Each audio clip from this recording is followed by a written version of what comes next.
வணக்கம் மகளே. இப்போ என்ன டாபிக் பார்க்க போகிறோம் அப்படின்னா, ரீசெண்டாக லக்னோவில் இந்தியாவுக்கும் சவுத் ஆஃப்ரிக்கும் 4th T20 match drop out ஆகிட்டு, ஸோ பிசிஸ் தரப்பில் என்னென்னலாம் சொன்னாங்க, அப்புறம் ஆடியன்ஸ் தரப்பில் என்னென்னலாம் அதுக்கு வதந்திகள் பேசப்பட்டு இந்த ஃபுல் டீட்டெயில் தான் பார்க்க போகிறோம்.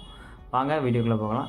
இந்த மாதிரி ஸ்போர்ட்ஸ் கண்டென்ட்ஸ்லாம் தெரியணும் அப்படின்னா தமிழ் வேர்ல்டு சேனலை சப்ஸ்கிரைப் பண்ணிடுங்க, மறந்துடாதீங்க. பிசிசிஐ தரப்பில் என்ன சொன்னாங்க அப்படின்னா, பிளேயர்ஸுக்கு வந்து ஒர்க் லோடு வந்து அதிகமாக இருக்குது. ஏன்னா வரிசையாக மேட்சாக நடந்துட்டு இருக்கிறதுனால பிளேயருக்கு ரெஸ்ட் வேணும். ஏன்னா நெக்ஸ்ட் இயர் T20 வேர்ல்டு கப்லாம் நடக்க போகுது.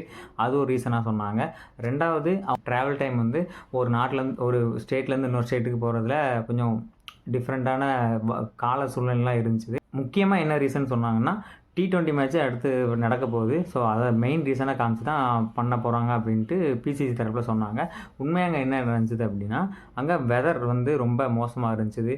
அங்கே வந்து லைட்டு ஒழுங்காக இல்லை. ரெண்டாவது ஃபாகு, அதாவது பனிமூட்டம் ரொம்ப அதிகமாக இருந்துச்சு. காற்றோட தரக்குறியீடு வந்து 452க்கு மேலே இருந்துச்சு. அதுவும் ஒரு ரீசன் சொல்கிறாங்க. முக்கியமாக எப்படின்னா 1லேருந்து 50 வரைக்கும் அந்த காற்றோட AQI, ஏர் குவாலிட்டி இண்டெக்ஸ் வந்து இவ்வளோ தான் இருக்கணும் அப்படின்ற மாதிரி 1 to 50க்குள்ளே இருக்கணும். இதுதான் கான்செப்ட்டு. பட் ஆனால் 452 இருக்கும்போது பிளேயர்ஸ் வந்து மூச்சு திணறல் அதிகமாக வரும். அது ஒரு ரீசன் சொல்கிறாங்க. ரெண்டாவது, அங்கே வந்து டிவி ப்ராட்காஸ்ட் பண்ணுறதெல்லாம் முக்கியமாக அந்த டெக்னிக்கல் ஒர்க்லாம் ரொம்ப மோசம்ன்ற மாதிரி சொல்கிறாங்க. இது வந்து பிசிசி தரப்பில் ரொம்ப அழுத்த திருத்தமாக சொல்லியிருக்காங்க. ஆனால் முக்கிய ரீசன் என்னென்னு பார்த்தீங்க அப்படின்னா, அந்த ஏர் குவாலிட்டி இண்டெக்ஸ் தான். காற்று வந்து ரொம்ப மோசமாக இருந்தது. இப்போ ஆடியன்ஸ் தரப்பில் என்னெல்லாம் சொன்னாங்க அப்படின்னா, நாங்கள் வந்து இந்த மேட்ச்சுக்காக 6 மாதம் வெயிட் பண்ணி இந்த டிக்கெட்லாம் போட்டோம்.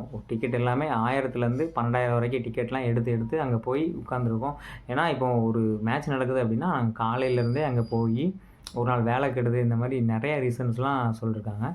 நீங்கள் இதை எப்படி பார்க்குறீங்க? பிசிசி தரப்பில் சொன்னது எல்லாத்தையும் நீங்கள் ஏற்றுக்கிறீங்களா? இல்லை ஆடியன்ஸ் தரப்பில் நாங்கள் வெயிட் பண்ணி இவ்வளோ மேட்ச்சு பார்த்தோம், அது பிரயோஜனம் இல்லை அப்படின்ற மாதிரி ஆடியன்ஸ் பார்க்க நினைக்கிறீங்களா? கமெண்ட் செக்ஷனில் கமெண்ட் பண்ணுங்கள். தேங்க்யூ, பாய்.